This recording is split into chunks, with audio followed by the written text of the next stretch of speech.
Hello and thanks for joining us in another edition of National Focus. I'm Mervin. Coming up next, details of Tuesday's Economic Partnership Agreement discussions. Dominica protests negative statement from Paraguay's president, and government shows interest in the progress of the Cadet Corps. Stay with us for details of these and other stories after the break. Listen closely and you will hear what climate change might sound like. Hurricanes getting stronger and more frequent. Glaciers melting, causing a rise in sea levels. Dry bush burning after a prolonged drought left the bushes vulnerable to fires. What? No water again? But listen closely again and you will hear the solutions. People switching to energy-saving light bulbs. People building stronger homes that can withstand hurricane force winds. Our climate may be changing, but so can we. Making small changes together can have a huge effect on reducing the impacts of climate change. Act now. Rally, rethink, respond. This message is brought to you by the OECS Secretariat with funded assistance from USAID. Documentaries and in-depth discussions, community walkthroughs, and Yes We Care. See it all on GIS Channel 7. Channel 7. Welcome back. The consultative aspect of implementing the much-discussed Economic Partnership Agreement took place on Tuesday morning to pave the way for increased trade for both CARIFORUM and European Union states. The Economic Partnership Agreement is an arrangement which will provide for immediate duty-free and quota-free entry of goods which originate from the Caribbean Group of African, Caribbean and Pacific States CARIFORUM into the markets of EU member states. At a ceremony hosted by the Ministry of Industry, Trade and Diaspora Affairs at the Fortune Hotel, Yvonne Baron George delivered the welcome remarks. George serves as the Economic Partnership Agreement Coordinator for the island. Dominica became an active member of the CARIFORUM EC negotiations for an EPA in April of 2004, when the negotiations were launched in Kingston, Jamaica. This process was finalized in October 2008 with the formal signing of the EPA in Bridgetown, Barbados. Following the completion of the necessary domestic arrangements in the Caribbean and the European Union, the 29th of December 2008 was established as the start date for provisional application of that agreement. In an effort to honor our obligations under the agreement, the EPA was ratified on June 12, 2009. So the government of Dominica was one of the first of the CARIFORUM member states to ratify. We ratified since in 2009. The workshop launched the EPA Agreement National Implementation Work Plan. Representing Dominica's Minister for Trade was the Permanent Secretary in the Ministry, Sonia Maglo Akpa. She outlined the scope of the Implementation Work Plan. The overall objectives of this consultation are to identify the various obligations and deadlines for Dominica under the various chapters and articles of the agreement, and identify the government ministries, public and private sector entities, and non-state actors that are required to contribute to the EPA implementation process at the national level. Moreover, this initiative will determine the status of the EPA implementation process at the national level, including details on sensitization activities, legislative reviews, and other situational analyses or studies that need to be undertaken. It is hoped that this implementation plan, once completed, will enhance the work of the National EPA Implementation Unit, as you would all be aware of your roles and responsibilities and will be able to incorporate them into your own program plans. Akpa made it clear that government is prepared to take full advantage of the agreement and is taking the necessary steps for implementation. The implementation plan project is being funded with resources from the Caribbean Aid for Trade and Regional Integration Trust Fund, CAT Fund, as indicated earlier, and is informed by the view that though the draft EPA Regional Implementation Roadmap facilitates implementation of the agreement, it only identifies the broad actions to be taken at the national and regional levels. I believe we need much more than that, and it is precisely for this reason that the ministry has embarked on this initiative to provide all stakeholders with the detailed guidance required for implementation. Legal Officer, the EPA Implementation Unit within the CARICOM Secretariat, Alexis Downs Amsterdam, before discussion commenced, advised stakeholders to have a workable plan for optimal efficiency. The exercise that you're about to engage in today is an important one. As I mentioned, the agreement is a major one. It's formidable. It's well involved. And you need to chart a course so you can plan the implementation of the agreement. It is not just a case of signing.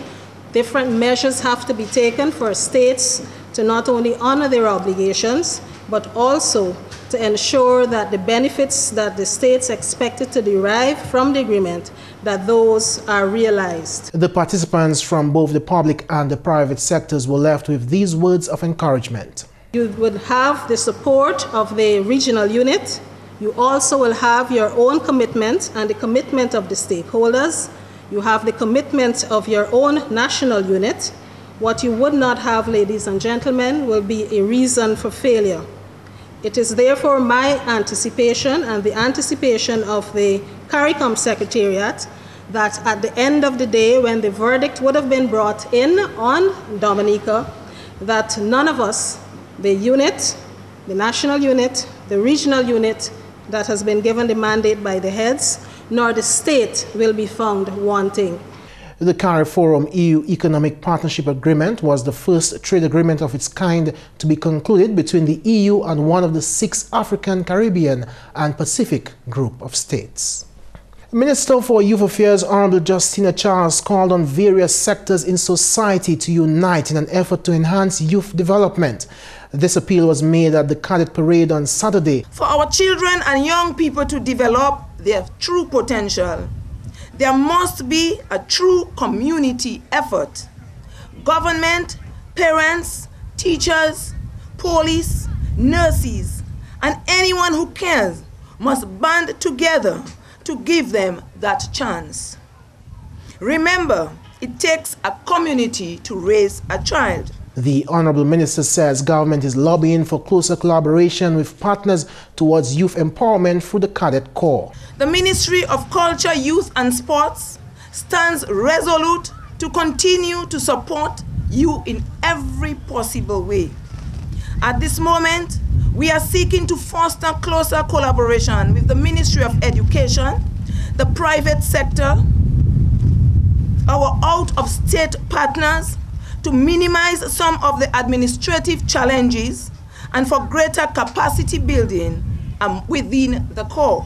Honorable Justina Charles urged the members of the community to make their own contributions for youth development. While government continues to empower our youth through its tremendous education assistance programs at all levels of its education system, through its skills development program, its entrepreneurship program within the youth division, the small business support unit, the agriculture investment unit, through its various sports program, we cannot neglect our roles as young people, as parents, as private sector, and as community members.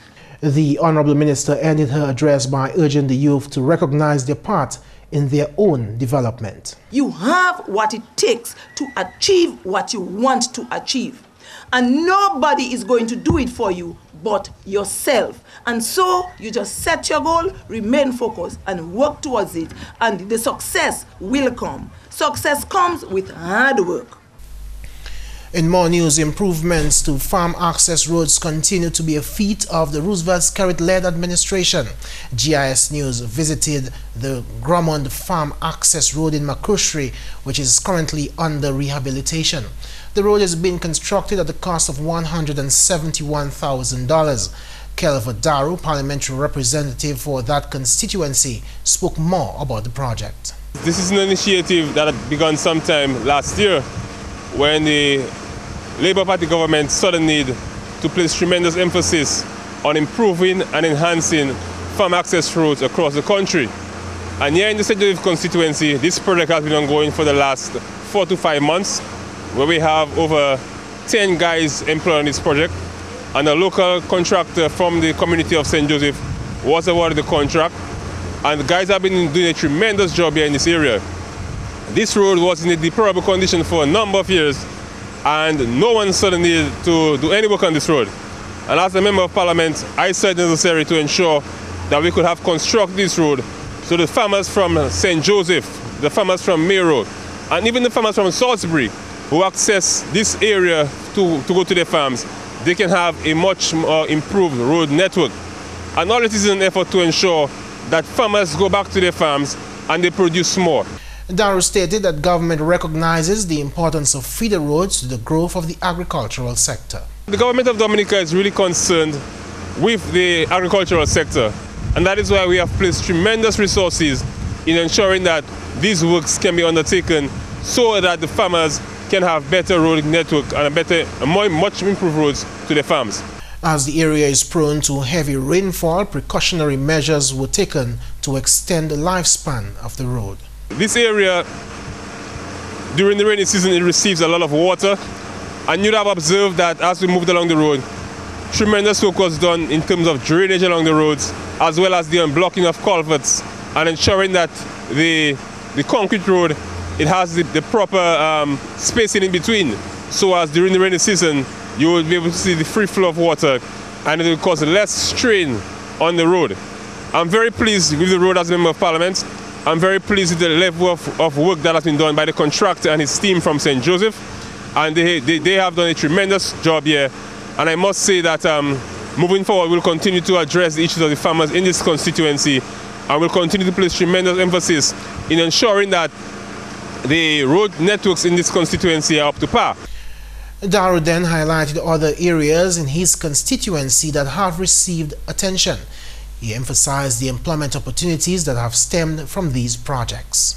We've spent in excess as well over $141,000 on the Carham Road and over $200,000 on the wet area road in Bells. All this happening in the St. Joseph constituency, and all of these contracts being awarded to local contractors, and you have local guys who worked on all of these projects here in this constituency. And I'm very pleased with all of the work that has been done. And moving forward, we have a lot of more work to be done, because the St. Joseph constituency is one of the largest farming areas, comprising of the entire Carham area, the entire Layu Valley region, the Bells area, and here in Makushri. And we have to continue to place tremendous emphasis on all of these roads to ensure that the farmers can go back to the farmers and can continue to produce. Francis Joseph, the contractor of the project, stated that this project was in dire need of repair. He explained the particulars of the road. The road was in a critical condition, and we had to develop the road to the best of our ability. Furthermore, the road, all the drains on the road are blocked with the culverts. We had to make sure we clear the culverts, we can cut the overhang. We had to get a light machine. The cost of the light machine was $2,000. We had to blade the entire road and prepare it to lay the concrete works. The full width of the road is 14 feet. The length of the road is 1,800 feet of road. We just short of a matter of 600 feet of road to complete the full contract. In other news, PDV GIS Dominica Limited is once again focusing on the health and safety of nationals with its observance of Health and Safety Month. The theme for this year's observance is Safety is an Obligation, Not an Option. Health, Safety and Security Officer Kendall Ostry on Monday gave details of planned activities. This year we plan on doing a little more than we did last year, having learned from last year's experience. We have, however, maintained some of the more important aspects of safety training. This year we'll undertake again defensive driving, which has actually begun today at the NDFD. We'll also focus on mental health and stress reduction, firefighting, nutrition, environmental and disaster management, among others. As part of this year's initiative, we have also put together an exposition carried for Friday the 12th of April. And this expo really seeks to bring health and safety beyond the walls of our business establishment. We would like to open out to the public and to create and build that awareness among the public itself. Because we would like to view the public and the other business establishments in Dominica as partners, safety partners. Human resource leader Dennis Charles explains that one of the main events will be the hosting of a health and safety exposition. At that expo, persons who have not screened for having tested their blood levels in a while, done diabetes test, or even vision screening, you have the opportunity to do so free of charge. And also, many persons in Dominica don't like to focus on physical stress. And physical stress can have an impact on how you function and even your productivity at work. So GLAM will be there with free massages, and we hope people will take advantage of these opportunities. As we said, the focus is on preventative care, which helps bring down health costs and increases productivity at work and at home. Your general well-being is improved by ensuring that you're okay. Meantime, sales and marketing leader Ian Pinard announced Monday that the company was officially introducing a new fiberglass gas bottle to the public. This fiberglass bottle is non-explosive, non-corrosive, very easy to handle, and is very attractive. And as you can see it right there, you'll want that in your kitchen. In fact, you'll want everybody to see it because it's very attractive. And if you lift it, it's very easy to carry. This bottle will be made to the general public as of today, and it's at a very attractive price of $30.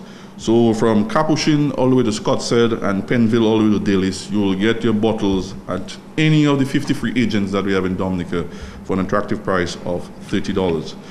Work is nearing completion on the Mountain Feeder Road in Capuchin. Capuchin is a very productive agricultural community, and the Mountain Road provides access to the majority of the farmers' holdings. This section we're looking at was never properly done, and so over the years it deteriorated to a point where only four-wheel drive vehicles and heavy trucks could access it.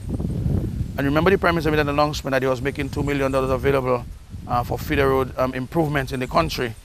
Unfortunately, I made representation on behalf of the farmers from this area, and that road was included in that project. Philbert Etienne was the contractor of the project. He told GIS News that he was pleased to be part of a project which has improved the lives of residents of his community. The road was in a very deplorable condition, very, very bad. It was a really terrible condition, and as you can see right now today, it's in a much better condition than it was before. The only vehicles that could come up here before was like four-wheel drive vehicles. And Dowasco and the other farmers, as you know, Dowasco has a tank just at the back of me. Dowasco water tank is right there. And they'll be using the road very often. And even the farmers who trade between here and Guadeloupe, Marigal and the Saints, do a lot of production from up here every day. And seeing that today the government of Dominica did the best and make funds available to get this road being repaired. As you can see, we have 10 guys employed here on the project now with me. And we are completed, I would say complete, I would say 99% complete. We're just doing the tarishing on the edge of the road right now to complete the project today. Capuchin farmer Albert Seaman says he is more encouraged to increase production in his farm as a result of the road project. Actually, we had to head everything to go down to the market, you know, and sometimes it's very strenuous. You have to make 3-4 trips per day. At the end of the day, it's very harassing. So presently now, it's a pleasure. Yeah, we have the access for transportation likewise and free of charge normally. So at least we have more to plant. Now we can do more harvesting, you know, plant more crops, because actually the transport is there to transplant your produce to the market, which is very facilitative for us. Meantime, Marshal Andre was the project's foreman. He says the entire community will benefit from the project. The Wally project is a good project, I mean, especially for the farmers up here. It's a long while they have been, they have a lot of concern about the road, because the only vehicle that could come up there was a four-wheel drive alone, and now I see people coming up there and doing the garden. So, and even some people exercising, a lot of people coming up here this road to exercise. So it's not only for farmers alone, but it's for the whole community. In more news, Honorable Reginald Austri, Minister for Water Resource Management, is emphasizing the need to conserve water in Dominica. Honorable Austri, in his address at the water supply workshop held at the Fortin Hotel, said the citizens of Dominica need to be informed about the importance of conserving water. We continue to repeat and to say that we have 365 rivers. I'm not sure when was the last count made, but my information tells me that we might have a reduction in the 365 rivers. And I believe that's an awareness that we have to carry across the country. And we have to use all the institutions available to us to get that word across. Because in Dominica, we still take water for granted. Already it's at subsidized price. And so nobody has any regard for it unless there is a shortage, or unless we're in the season like now, in the carry season. And so I believe from the Forestry Department, the Conservation Department, Ministry of Agriculture, Ministry of Tourism, we all have an interest in ensuring or to seeing that we can continue to provide a sustainable and clean and potable water systems for our people. Honorable Austri noted that the new filtration system, which is part of the island-wide upgrade program, is one that is expected to be the best in the Caribbean. Just under 2 years ago, we made a major investment in the water filtration system at Antrim. And while that is working well, it's not large enough to provide adequately for everybody else. So we're hoping to see an improvement. And it means that with this filtration system, not only will we reduce the level of turbidity during heavy rains, but we're also providing quality water, top quality water, the best in the Caribbean. Because I don't think that there are many systems like that for the rest of the Caribbean. Top quality water to our residents and to our citizens. Honorable Austri, in his address, also called on the private sectors regionally and locally to assist in the economic development of Dominica by exporting water. As the demands for improved systems for the island continue to come, we will have to increase our expenditure in that regard. It's not sustainable. There are certain things that have to be done, but within parameters, there are certain considerations that have to be given.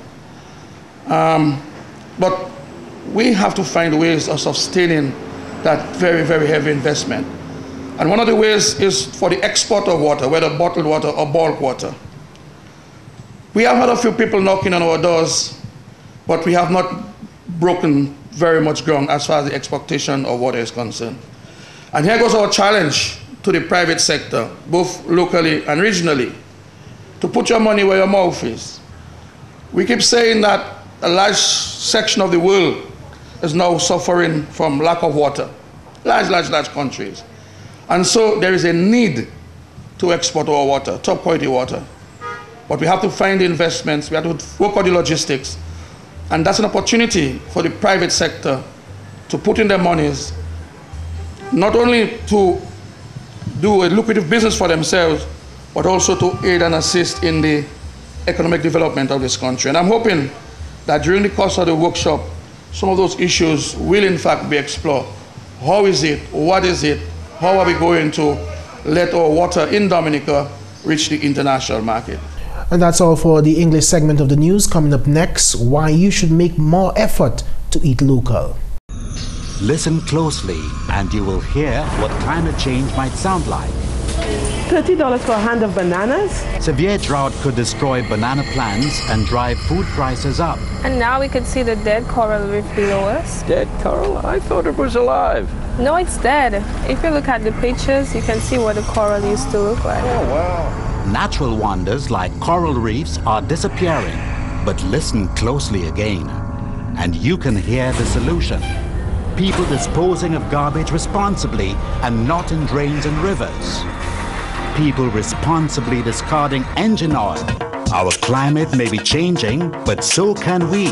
Making small changes together can have a huge effect on reducing the impacts of climate change. Act now. Rally, rethink, respond. This message is brought to you by the OECS Secretariat with funded assistance from USAID. Documentaries and in-depth discussions, community walkthroughs, and Yes We Care. See it all on GIS Channel 7. Channel 7. Channel 7. Channel 7.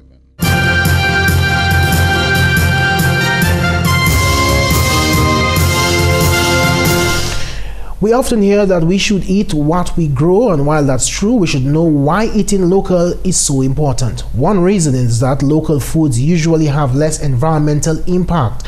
Shipping foods from thousands of miles away leads to a big carbon footprint for a small can of fruit.